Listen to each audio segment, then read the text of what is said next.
আদিত্য যখন সুদীপাকে এত পরিমাণভাবে অপমান অপদস্থ করেছে যে সে বিয়ে করে ভুল করেছে, প্রিয় মানুষটার সঙ্গে ভুল মানুষের সঙ্গে সে বিয়ে করে ফেলেছে, এমন কথা শুনতে কিন্তু সুদীপা সেখান থেকে চলে যায়নি। সুদীপা সেখানে দাঁড়িয়েছিল এবং নীরব নিতার হয়ে সে কান্নার জগতে হারিয়ে পড়েছিল।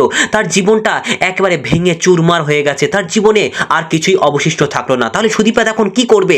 এদিকে তখন আদিত্য যখন এরকম বারবার একই রকম কথা বলছে, তখন সেখানে বড়মা বারবার তাকে প্রশ্নবিদ্ধ করতে থাকে, আদিত্য তোর কি হয়েছে বলতো, তোর কি হয়েছে? কিন্তু আদিত্য তার কোনো উত্তর দেয়নি। এদিকে তখন আমরা দেখতে পাচ্ছি অভ্র কিন্তু বিভিন্ন রকমের মন্তব্য করতে ব্যস্ত হয়ে রয়েছে, কিন্তু কারো কোনো কথাই কর্ণপাত করছে না। এদিকে অভ্র তখন বলছে, আদিত্য তুই যে দায়িত্ব নিয়ে এসেছিলি, যে দায়িত্ব নিয়ে তুই এসেছিলি সুদীপাকে এই বাড়িতে, সেই দায়িত্ব তুই যথাযথ পালন করবি না? তখন পরমা চুপ করিয়ে দেয়, বলতে লাগে, দায়িত্ব দায়িত্ব কি বলছো? দায়িত্বের কথা তোমার মুখে মানায় না অভ্র, তোমার মুখে মানায় না। এদিকে তখন বড়মা আবারও বলতে লাগে, আদিত্য ওই মেয়েটাকে তো আমরা আর যেচে বাড়িতে নিয়ে আসিনি, তুই নিয়ে এসেছিলিস, এখন এই সমস্যা এর ঘেঁষারাত তোকেই গুনতে হবে। এদিকে তখন সুনন্দা বলতে লাগে যে কেন বলছিস এগুলো আদিত্য, আদিত্য তুই কেন এইসব কথাগুলো বলছিস? কি হয়েছে বাবা, তোর কি হয়েছে? কিন্তু আদিত্য তার কোনো জবাব দিচ্ছে না। আদিত্য চুপ করে নীরব নিথর হয়ে দাঁড়িয়ে রয়েছে এবং সুদীপার সঙ্গে কাটানো সেই প্রত্যেকটা স্মৃতিগুলো, প্রত্যেকটা সিকোয়েন্সগুলো মনে করতে শুরু করে দিয়েছে। এদিকেও কিন্তু সুদীপা দাঁড়িয়ে আদিত্যের সঙ্গে কাটানো সেই রোম্যান্টিক মুহূর্তগুলো কিন্তু মনের খাতায়, মনের পাতায় ভাসাতে শুরু করে দিয়েছে। আদিত্য সুদীপার দিকে তাকিয়ে অবাক হয়ে রয়েছে, এদিকে সুদীপাও কিন্তু অবাক হয়ে তাকিয়ে রয়েছে আদিত্যের দিকে। এদের এই পর্ব মিটতেই সেখানে চলে আসে সঞ্চারী, আর এসে মনে মনে ভাবতে লাগে, যা একটা বড় ড্রামা আমি মিস করে গেলাম। কিন্তু না, ড্রামা মিস করলে কি হবে, আমি এখানে কিন্তু একটা দামামা বাজিয়ে দিয়ে উঠবো। সেই সঙ্গে সঙ্গে এখানে সঞ্চারী বলতে লাগে, হ্যাঁ বৌদি, ছোট বৌদি, তুমি কি যাবে সেই পিজি হাউসে? তুমি কি পিজি হাউসে যাবে? তখন সেখানে সুদীপা অবাক দৃষ্টিতে শুধু তাকিয়ে রয়েছে তার দিকে। সে কি করবে সে কিন্তু কিছুই বুঝতে পারছে না। এদিকে সুদীপা তখন কান্না আঁকা চোখে বলতে লাগে, না, আমি সেই পিজি হাউসে যাব না। আমাকে যে যাই বলুক, যে যতই অপমান করুক, যাই করুক না কেন, হ্যাঁ তোমরা হয়তো বলতে পারো আমি স্বার্থপর, আমার কোনো জায়গায় যাওয়ার জায়গা নেই বলে আমি এখানে থেকে যাব, কিন্তু না, আমি এখানে থাকবো। যে যাই বলুক, যে যাই করুক, আমি এর শেষ দেখে ছাড়বো। কেন মিস্টার চৌধুরী আমার সঙ্গে শেষ কথাটা বললেন না? কিসের জন্য উনি আমার প্রতি অভিমান করে রয়েছে? আমাকে দেখতে হবে। এদিকে তখন সুনন্দা এগিয়ে যায়, বলতে লাগে, সুদীপা তুই থাক মা, তুই থাক, তোর ওপরে ভুল বোঝাবুঝি হয়েছে, তুই থাক এখানে, তোর কোনো সমস্যা নেই। এদিকে তখন অভ্র কিন্তু পুরো বিষয়টাকে সাপোর্ট করে এবং সুদীপা বলতে লাগে, আমার জীবনটা এরকম ভাবেই কেটে যাচ্ছে, কিন্তু আমি এর শেষ দেখে ছাড়বো। এদিকে তখন সঞ্চারী আবারও প্রশ্ন করতে লাগে যে, হ্যাঁ তুমি কি যাবে সেই পিজি হাউসে? সেখানে কি যাওয়ার জায়গাটা এখনো ঠিকঠাক রয়েছে? এদিকে তখন আমরা দেখতে পাচ্ছি বড়মা এগিয়ে আসার বলতে লাগে, সুদীপা হ্যাঁ তুমি বলো তো পিজি হাউসের জায়গাটা ঠিকঠাক আছে, তাহলে ওই সঞ্চারীকে পাঠিয়ে দেবো। আর এমন কথা শুনতেই আমরা দেখতে পাই সঞ্চারী ভয়ে কুকড়ে সেখান থেকে বাইরে বেরিয়ে যায়। আর এদিকে দেখতে পাচ্ছি অংশু, সে কিন্তু মনে মনে প্রচন্ড আনন্দিত হয়ে উঠেছে। এদিকে তখন সুদীপা যখন এমন একটা সিচুয়েশনের মধ্যে রয়েছে, সুদীপাকে তখন বলতে লাগে বড়মা, এই সুদীপা তুমি যাও, ঘরে চলে যাও, সুদীপা তুমি ঘরে চলে যাও, এই পরমা তুমি ঘরে চলে যাও। তখন সুদীপা পরমাকে ঘরে নিয়ে যাওয়ার উদ্দেশ্যে রওনা হয়ে যায়। এদিকে তখন সবাই মিলে যখন সামনের দিকে এগিয়ে যায়, আর এদিকে বড়মা তখন অংশুকে বলতে লাগে, অংশু এই বাড়ির থেকে কেউ কোথাও যাবে না, ওরা যদি দুজন কোনো অপরাধ করে সেই শাস্তি আমি নিজে দেবো ওদেরকে ঘাড় ধাক্কা দিয়ে বাইরে বের করে দেবো, তারপর পুলিশ কেস কাছারি যা হবে সেগুলো আমি হ্যান্ডেল করে নেবো।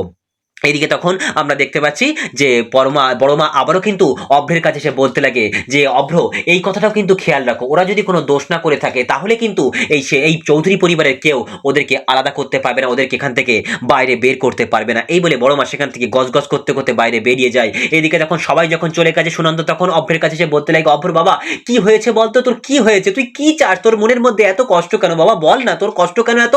অভ্র তখন বলতে পারে, কাকিমণি আমার তো জীবনে দুটো জিনিসের প্রয়োজন, একটা হচ্ছে ভালোবাসা, একটা ভরসা, সেটাই তো আমি পাচ্ছি না কাকিমণি, সেটাই তো আমি পাচ্ছি না। এই বলে অভ্র সেখান থেকে আস্তে আস্তে করে কিন্তু উপরে উঠে যায়। আর এদিকে তখন কাকিমণি মানে সুনন্দা একেবারে ঠাকুরের কাছে প্রার্থনায় ব্যস্ত হয়ে থাকে, ঠাকুর এরা যে এই পরিবারে এত ভালোবাসা, সবাই সবাইকে এত ভালোবাসে, কিন্তু তবুও এই পরিবারে কেন অশান্তি লেগে রয়েছে, ঠাকুর ওদেরকে একটু ভালো থাকতে দাও, একটু ভালো রাখো, ওদেরকে একটু ভালো রাখো।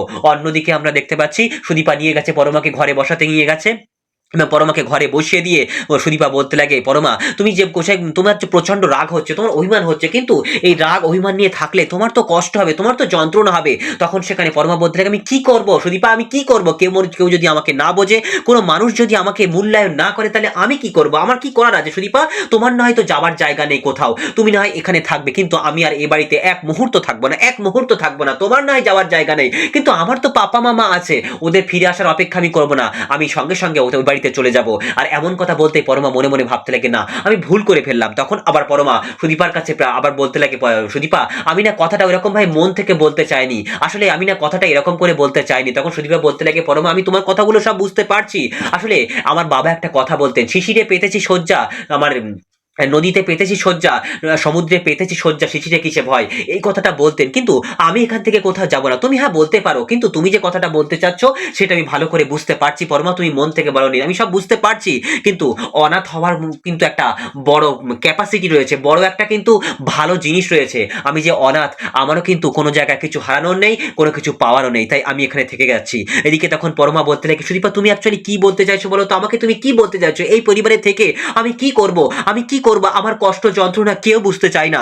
তখন সেখানে সুদীপা বলতে লাগে, পরমা তুমি নিজের জীবনে কিছু একটা করো, তোমাকে কিছু একটা করতে হবে, তোমাকে নিজের পায়ে দাঁড়াতে হবে পরমা, তোমাকে নিজের পায়ে দাঁড়াতে হবে, সবাইকে ভুল প্রমাণ করতে হবে। দাদা তোমাকে ভুল বুঝেছে তাই না, তোমাকে ভুল বুঝেছে দাদা। তখন পরমা বলতে লাগে, সুদীপা তুমিও আমাকে ভুল বুঝছো? তখন সুদীপা বলতে লাগে, না পরমা আমি তোমাকে ভুল বুঝছি না, দাদা তোমাকে ভুল বুঝছে, সেই ভুলটাকে তোমাকে প্রমাণ করে দিতে হবে, তোমাকে প্রমাণ করতে হবে। তখন পরমা অবাক দৃষ্টিতে শুধু সুদীপার মুখের দিকে তাকিয়ে রয়েছে, এবং সুদীপা একবারে দূরদৃষ্টিতে তাকিয়ে রয়েছে, তার মনের ভাবনায় অনেক গভীর চিন্তা মানে ওঠানামা করছে। অন্যদিকে দেখতে পাচ্ছি সেই আদিত্য চলে গেছে সেই তার সিনিয়র অফিসারের কাছে, এবং সেখানে গিয়ে বলতে লাগে, স্যার আমি না একটা কাজে আপনার কাছে এসেছি। তখন স্যার বলতে লাগে, ও আদিত্য তুমি চলে এসছো, আরে নিউলি ম্যারিড কাপেল, বুঝতে পারছি তোমার ছুটির প্রয়োজন তাই না আদিত্য?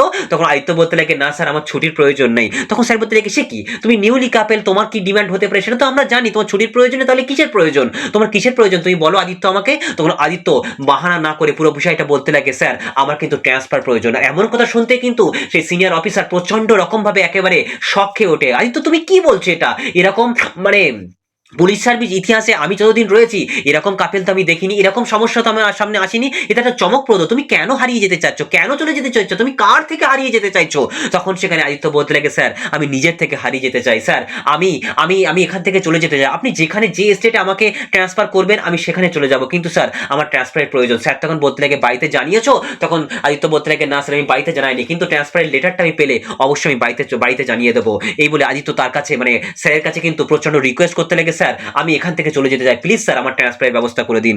অন্যদিকে আমরা দেখতে পাচ্ছি যে সুদীপা যখন বারবার মানে পরমাকে বোঝাতে শুরু করে দিয়েছে, পরমা তুমি এমন কাজ করতে পারো যে কাজগুলো তোমার খুব সুন্দর হবে, এমন কাজ। যখন পরমা বলতে লাগে, কি কাজ করতে পারি আমি তো কিছু করতে পারি না। তখন সুদীপা বলতে লাগে, তুমি করতে পারো না মানে, এত সুন্দর করে সাজিয়েছিলে সেই দিন সংবর্ধনা অনুষ্ঠানে, তোমার হাতের কাজ তো খুব সুন্দর, তুমি ফুল নিয়ে করতে পারো, তুমি বিভিন্ন মানে সুদীপা বিভিন্ন কাজের কাজের মানে ডেফিনেশন দিতে থাকে, বিভিন্ন কাজের নাম করে থাকে, তুমি এই করতে পারো, তুমি সেই করতে পারো। এমন সময় সেখানে কিন্তু অভি চলে আসে, এবং অভি এসে বলতে লাগে, ছোট বৌদি বড় বৌদির জন্য যা যা আনতে বলেছিলাম আমি এনে দিয়েছি। এই বলে অভি সেখান থেকে চলে যাওয়ার পরবর্তী মুহূর্তে সুদীপা সেই কাগজটা খুলতেই দেখে কাগজে কিন্তু একটা খবর লেখা পড়িয়েছে। সেখানে কিন্তু লাবণ্য সেনগুপ্তের যে বিখ্যাত কোম্পানি ছিল সেই কোম্পানিটা কিন্তু দীর্ঘদিন ধরে বিগত 20 বছর ধরে পড়ে রয়েছে, সেই কোম্পানি এখন নিলামে উঠছে, খুব মানে নামমাত্র মূল্যে কিন্তু সেইটা বিক্রি করে দেওয়া হবে। তখন সেখানে সুদীপা একেবারে মানে কি বলবো তার মনের ভাবনায় পুরো বিষয়টা ক্যাচ করে নেয়, এবং পরমাকে বিষয়টা খুলে বলে। পরমাকে বলতে লাগে যে, পরমা তুমি এই কোম্পানিটা কিনে নাও, তোমার এই কোম্পানিটা কিনে নিলে তুমি কিন্তু অনেক বড় লাভবান হবে, তুমি পারবে না পরমা, তুমি পারবে না। অন্যদিকে আমরা দেখতে পাচ্ছি রুডিও কিন্তু সেই কাগজটা নিয়ে মনে মনে ভাবতে লাগে যে লাবণ্য সেনগুপ্তের কোম্পানি, এই কোম্পানির উত্তরাধিকার কে আছে আমাকে কিন্তু জানতেই হবে, আমি যাবোই অকশানে, আমি অবশ্যই যাব, আমি গিয়ে দেখবো লাবণ্য সেনগুপ্তের কোনো উত্তরাধিকারী সেখানে আসে কিনা। এদিকে তখন দেখতে পাচ্ছি পরমা তখন বলতে লাগে, হ্যাঁ সুদীপা আমি পারবো, আমি কোম্পানি কিনে নিতে পারবো, আমি পারবো কোম্পানি কিনে নিতে। তখন সুদীপা বলতে লাগে, বাহ আমি জানতাম তুমি পারবে, আমি জানতাম তুমি পারবে পরমা। পরমা তখন জিজ্ঞেস করতে লাগে, সুদীপা তুমি কি করে জানলে যে আমি কোম্পানিটা কিনে নিতে পারি? তখন সুদীপা বলতে লাগে, আমার বিশ্বাস, আমি বিশ্বাস করি তোমাকে, তুমি অবশ্যই পারবে। লাবণ্য সেনগুপ্ত যেমন একটা মহিলা ছিলেন ওই কোম্পানিটা চালিয়েছেন, সেক্ষেত্রে তুমিও কিন্তু অবশ্যই, তুমি একটা মহিলা, তুমিও কিন্তু সেই কোম্পানিটা তুমি তোমার মতো করে তৈরি করতে পারবে। তখন সুদীপা তখন সেখানে পরমা বলতে লাগে, হ্যাঁ আমিও কোনো একদিন শুনেছিলাম লাবণ্য সেনগুপ্ত একজন বিখ্যাত মহান ব্যক্তিত্ব ছিলেন, ওনার কোম্পানি আমি যদি পাই তাহলে আমি জীবনে অনেক ভাগ্যবান হয়ে যাব। এই বলে তারা কিন্তু দুজনে আলোচনার মধ্যে ব্যস্ত হয়ে পড়ে। আর অন্যদিকে দেখতে পাচ্ছি যে আদিত্য ফিরে এসেছি গভীর রাত্রে, মানে সারাটা রাত থানায় কাটিয়ে সে সকালে ফিরে এসেছে। তখন সুনন্দা এগিয়ে যায়, বলতে লাগে, আদিত্য তুই কোথায় গিয়েছিলিস বলতো, তোর এরকম দেখাচ্ছে কেন বাবা, তুই সারাটা রাত ফিরলি না কেন, সারা রাত ফিরলি না কেন? তখন সেখানে ওদিক থেকে অংশু মনে মনে বলতে লাগে, অংশু তখন চিৎকার করে বলতে লাগে, আরে কি ব্যাপার, ও ঠিক করেছে, ওর বউটা যা হয়েছে না ও সেক্ষেত্রে ঠিক আছে, ও ফিরেনি ভালো হয়েছে, ওর বউ তো একটা বড় খোঁজ নেয়নি, সেক্ষেত্রে ও ফিরেনি ভালো হয়েছে। এদিকে তখন আদিত্য মনে মনে বলতে লাগে, হ্যাঁ সত্যিই তো আমাকে তো কেউ ফোন করে খোঁজ নেয়নি। এদিকে তখন আদিত্য যেই না সিঁড়ি দিয়ে উপরে উঠে যাবে এমন সময় সেখানে কিন্তু সুদীপার সঙ্গে দেখা হয় এবং সুদীপার সঙ্গে দেখা হতে কিন্তু তারা দুজনা একে অপরের দিকে তাকিয়ে থাকে দীর্ঘক্ষণ। তার পরবর্তী মুহূর্তে সুদীপা রান্নাঘরের দিকে চলে যায় এবং আমরা দেখতে পাচ্ছি আদিত্য তখন যেই না উপরে উঠতে যাবে তখন সুনন্দা তাকে এনে বসায়, বলতে লাগে আদিত্য তুই এখানে বস। ওই যে সুদীপা গেল রান্নাঘরে, কিচেনে গেল, ওখান থেকে নিশ্চয় তোর জন্য চা নিয়ে আসবে, তুই এখানে বস বাবা বস। আদিত্য জোর করে কিন্তু আদিত্যকে বসিয়ে দেয়। আর এদিকে তখন দেখতে পাচ্ছি অংশু তখন বিভিন্ন রকমের মন্তব্য করতে শুরু করে দিয়েছে। এমন সময় সুদীপা সেখান থেকে চা নিয়ে কিন্তু সে আদিত্যকে না দিয়ে আদিত্যের মুখের দিকে অবাক দৃষ্টিতে তাকিয়ে রয়েছে এবং সে উপরে উঠে যাওয়ার উদ্দেশ্যে রওনা হয়। তখন অংশু বলতে লাগে, এই কি হচ্ছে বলতো, কি হচ্ছে এখানে? যে স্বামী বসে রয়েছে তার জন্য না করে, ও আচ্ছা আচ্ছা, চাটা তুমি নিয়ে যাচ্ছ ওপরে, তোমার নিজে খাবে তাই, তাই না? তুমি নিজে খাবে, তাই স্বামীর এই সহবতটুকু তোমার নেই না? তোমার সহবতটুকু তোমার নেই? স্বামীটা সারাটা রাত ফেরেনি, একবারও খোঁজ খবর তুমি নিলে না, এখন চা নিয়ে স্বামীকে না দিয়ে তুমি চলে যাচ্ছ নিজে খাবে বলে, গিলবে বলে। তোমাকে এত অপমান করছি, এতই করছি, তুমি তাও তো বাড়ি থেকে যাচ্ছ না। তোমাকে কত পরিমাণ অপমান করছি, তুমি তাও তো যাচ্ছ না। তোমার কি বলবা, তোমার তোমার তো জন্মের ঠিক নেই, তোমার তো নেই, এই বলে কিন্তু অংশু বাজে বাজে মন্তব্য করতে ব্যস্ত হয়ে পড়েছে। তখন সেখানে পরমা নেমে আসে আর সুদীপা বলতে লাগে, পরমা তুমি নেমে আসলে কেন? তোমার জন্য তো চাটা নিয়ে যাচ্ছিলাম। তখন অংশু বলতে লাগে, ও বাবা বাবা, যেন মনে হচ্ছে কুম্ভ মেলায় হারিয়ে যাওয়া দুটো বোন একদম একে একেবারে জড়িয়ে রয়েছে। এই বলে অংশু বিভিন্ন রকমের বাজে বাজে মন্তব্য করতে শুরু করে দেয় সুদীপাকে নিয়ে এবং পরমাকে নিয়ে। তখন পরমা তার যোগ্য জবাব দেয়। আর এদিকে তখন সুনন্দা বলতে লাগে, আচ্ছা ঠিক আছে ঠিক আছে বাবা, ঠিক আছে, তোরা যা, সামনের দিকে এগিয়ে যা। এদিকে তখন দেখতে পাচ্ছি যে সুদীপা বলতে লাগে, এই পরমা তুমি তাড়াতাড়ি নাও, চাটা খেয়ে নাও, তোমাকে চাটা না খেলে আমরা তো এক জায়গায় বেরোবো, আমরা তো এক জায়গায় বেরোবো। আর এমন সময় বেরোনোর কথা শুনতে কিন্তু অংশু বলতে লাগে, এই তোমরা কোথায় যাবে বলো? তখন কোথায় যাবো, একবার পারমিশন নেওয়ার প্রয়োজন মনে করছো? বৌদি বৌদি এই বলে বৌদি বৌদি করতে করতে বাড়িটা পুরো মাথায় করে ফেলে অংশু। আর বৌদি তখন আসলে বলতে লাগে, দেখো বৌদি ওরা কোথায় একটা যাবে বলছে, বাড়িতে একটা পারমিশন বলে কোনো ব্যাপার নেই, তাই না? তখন সেখানে পরমা এগিয়ে আসার বলতে লাগে যে সুদীপা তোমরা কোথায় যাবে বলো তো? তখন সুদীপা বলতে লাগে যে আমরা একটুখানি যাবো, একটা জায়গায় বেরোবো, আমরা একটা বিজনেসের বিষয়ে কথা বলতে যাবো। তখন পরমা বলতে লাগে, মা আমি একটা কোম্পানি নিলামে বিক্রি হচ্ছে, সেই কোম্পানিটা আমি কিনতে যেতে চাই, সেক্ষেত্রে ওই অকশনটা আমি কিনতে যেতে চাই। আর এমন কথা শুনতে অংশু বলতে লাগে, বাবা রে, বাড়ির বউ আবার যাবে কিনা সেই মানে বিজনেস করতে, তাই না? বাড়ির বউ, চৌধুরী পরিবারের বউ বিজনেস করে, ছি ছি ছি ছি ছি ছি ছি। তখন সেখানে পরমা বলতে লাগে যে মা আমি আমি নিজের পায়ে কিছু দাঁড়াতে চাই, আমি নিজের পায়ে কিছু করতে চাই, আমি করতে চাই, অবশ্যই আমি করতে চাই, এরকম কথা মানে আমি কিছু একটা করতে চাই, আমার নিজের একটা পরিচয় তৈরি করতে চাই। তখন অংশু বলতে লাগে, বাবা বাবা বাবা, ওই তুমি এই শাড়ি গহনা কেনা যেরকম সেরকমটা কিন্তু নয়, এটা একটা কোম্পানি, অনেক টাকার দরকার, তোমার কাছে কি কত টাকা আছে? তখন সেখানে পরমা বলতে লাগে, হ্যাঁ আমার কাছে অত টাকা আছে, আমার কাছে ব্যাংকে কিছু টাকা রয়েছে, সেই টাকা আমি নিজের মতো করে খরচ করতে চাই। তো এমন কথা শুনতে কিন্তু অংশু মনে মনে ভাবতে লাগে, বাহ এদের যে বিরাট টাকা আছে, আমার তো ব্যবসার অবস্থাটা খারাপ না, দেখি তো শুনে এরা কি বলতে চাচ্ছে, আমি একটু বাজিয়ে দেখতে হবে, আমাকে বাজিয়ে দেখতে হবে। এদিকে তখন বড় মা বলতে লাগে, আচ্ছা ঠিক আছে অংশু তুমি কথা বলো না তো, এর মধ্যে তুমি একদম কথা বলো না, ওরা যা করতে চাইছে করুক না, ওরা একটু দেখুক, ওরা কিছু করতে চাইছে যখন নিজের ইচ্ছে তখন করুক, কোনো সমস্যা নেই, ওরা কিছু করুক। তখন সেখানে অংশু মনে মনে ভাবতে লাগে, হ্যাঁ ওরা করুক, অবশ্যই করুক, আমার তো বিজনেসের অবস্থাটা ভালো না, সেক্ষেত্রে ওরা একটুখানি মানে হ্যান্ডেল করে নিয়ে আসুক, তারপরে বাড়ির তো বউ, তাই না? ওদের কাছ থেকে ঠিক ফুঁচিয়ে পাচিয়ে আমি সব বুঝে নেবো, আমার ব্যবসাটাকে বড় করবো। ওরা যে আমার ঝাড় জ্বালিয়ে খেয়েছে তার প্রতিশোধ, তার বদলা তো আমি নেবো, কিছু একটা করতে চাইছে যখন তখন সে করুক। তখন সেখানে সুনন্দা বলতে লাগে, ওরা তো একা যাচ্ছে, সেক্ষেত্রে তোরা যা গিয়ে একটু পৌঁছে দিয়াই। তখন সেখানে হ্যাঁ আদিত্য বলতে লাগে, ঠিক আছে আমি ওদেরকে দিয়ে আসছি, কিন্তু সুদীপা বলতে লাগে, না আমাকে দিয়ে আসার কোনো প্রয়োজন নেই, আমাকে দিয়ে আসবে, যাবেন কিসের জন্য, কিসের জন্য যাবেন মিস্টার চৌধুরী? আপনাকে যেতে হবে না, আপনাকে কোনো কষ্ট করতে হবে না, আপনাকে যেতে হবে না। আর আপনি কেন বলেন তো আমাকে দিয়ে আসতে যাবেন? আমি যাচ্ছি, পরমা যাচ্ছে, পরমাকে নিয়ে আবার বাজে বাজে কথা উঠুক, দাদা ওকে বিভিন্ন কথা শুনিয়ে দিক, আর আমরা সবসময় ভুগবো আপনাদের দোষের জন্য, আপনারা ভুল বুঝবেন, আপনারা সন্দেহ করবেন, আর এইসব নিয়ে আমরা সারা জীবন আমরা এই জিজ্ঞাসাবাদ বয়ে বেড়াবো, না আমরা পাবো না। এরকম করে সুদীপা কিন্তু মিস্টার চৌধুরী মানে আদিত্যকে বিভিন্ন রকমের মন্তব্য করে সেখান থেকে কিন্তু চুপ করিয়ে দেয়। তখন সুনন্দা বলতে লাগে, সুদীপা তুমি চুপ করো, তুমি চুপ করো। এদিকে বড়মা বলতে লাগে, ঠিক আছে ওরা যখন একা যেতে চাইছে তখন একা যাক। তখন সুদীপা বলতে লাগে, বড়মা আমি কথাগুলো বলছি একবারে খারাপ ভাবে নেবেন না, আপনি তো একজন মহিলা, আপনি অবশ্যই বুঝবেন আমাদের কথাগুলো, আমাদের মনের কথাগুলো, মনের কষ্টগুলো অবশ্যই বুঝবেন। তখন সেখানে বড়মা মনে মনে ভাবতে লাগে, হ্যাঁ সত্যিই তো সুদীপা যে কি বোঝাতে চাইছে আমি সেটা বুঝতে পারছি নাকি না পারছি না, তারপরেও আমাকে বুঝতে হবে, ও তো একটা ও যে কথাগুলো বলছে ওর মনের মধ্যে ওরা ওই দুটো মেয়ের মধ্যে অনেক রকমের কষ্ট লুকিয়ে রয়েছে, সেই কষ্টগুলোকে যদি একটু রিলিভ করতে পারে, একটা কাজ নিয়ে যদি ওরা ব্যস্ত থাকে, একটা কাজের মধ্যে যদি ঢুকে থাকে, তাহলে ওদের মনের কষ্টগুলো অনেকটা রিলিফ হবে, ওরা যা করতে চাইছে ওরা তা করুক, আমি হয়তো বুঝতে পারছি বিষয়গুলো। এদিকে তখন এরকম করতে করতে কিন্তু সেখানে অংশ চলে আসার বলতে লাগে যে, বড় বৌদি আমি এক কাজ করি, ওরা তো দুজনে একসঙ্গে যাচ্ছে, চৌধুরী পরিবার একটা মান সম্মান বলে তো কথা, সেক্ষেত্রে আমি ওদের সঙ্গে যাই। তখন সেখানে সুনন্দা মনে মনে ভাবতে লাগে, বাহ এখনো লোভ। এই মানুষটা যে কেন ওদের সঙ্গে যেতে চাইছে সেটা এই বাড়ির কেউ জানুক না জানুক, আমি বুঝতে পারছি। এদিকে তখন বড়মা বলতে লাগে, ঠিক আছে অংশু, তুমি যেন মাথা গরম করবে না, ঠিক আছে যাও। তখন অংশু বলতে লাগে, ঠিক আছে, এই তোমরা চলে এসো চলে এসো, এই বলে অংশুর সামনের দিকে এগিয়ে যায়। আর সুদীপা এবং পরমা তার পিছনে পিছনে কিন্তু তাকে অনুসরণ করতে শুরু করে দেয়। এদিকে তখন আমরা দেখতে পাচ্ছি যে আদিত্য দাঁড়িয়ে রয়েছে এবং মনে মনে ভাবতে লাগে, না সুদীপা, তুমি আমাকে এখানেও কিন্তু একটা অপমান করলে, আমাকে বুঝলে না তুমি, তাই না সুদীপা? তুমি আমাকে বুঝলে না, তুমি সবকিছু বুঝতে পারছো, তুমি সবকিছু তোমার মধ্যে খালি আছে, সবকিছু ব্রেন ঠিকঠাক কাজ করছে, কিন্তু তুমি আমাকে নিয়ে একবারও ভাবছো না, তুমি আমাকে একবারও ফোন করার প্রয়োজন মনে করোনি।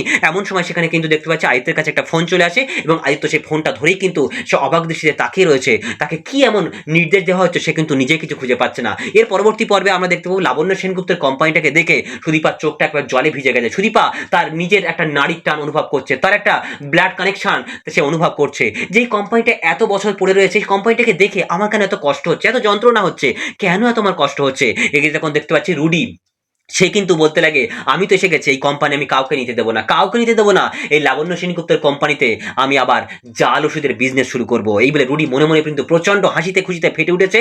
আর এদিকে দেখতে পাচ্ছি যে সেখানে কিন্তু একটা মহিলা, বিশেষ করে মনে হচ্ছে টিনা, টিনা এখানে অ্যানাউন্স করতে লাগে যে এই কোম্পানির ওনার হচ্ছেন মিস্টার কৃষ্ণ রায়। আর এমন কথা শুনতে কিন্তু সুদীপ এবং পরমার মুখটা হাঁ হয়ে যায়, তারা কিন্তু সেই কোম্পানির ওনারশিপটা পেল না। আর এভাবেই শেষ হয়ে যায় আজকের পর্ব। বন্ধুরা, এর পরবর্তী পর্বে কি এমন ঘটতে চলেছে, কি এমন ঘটতে পারে, তোমাদের ইমাজিনেশন, তোমাদের কল্পনা অবশ্যই কিন্তু কমেন্টে জানিও।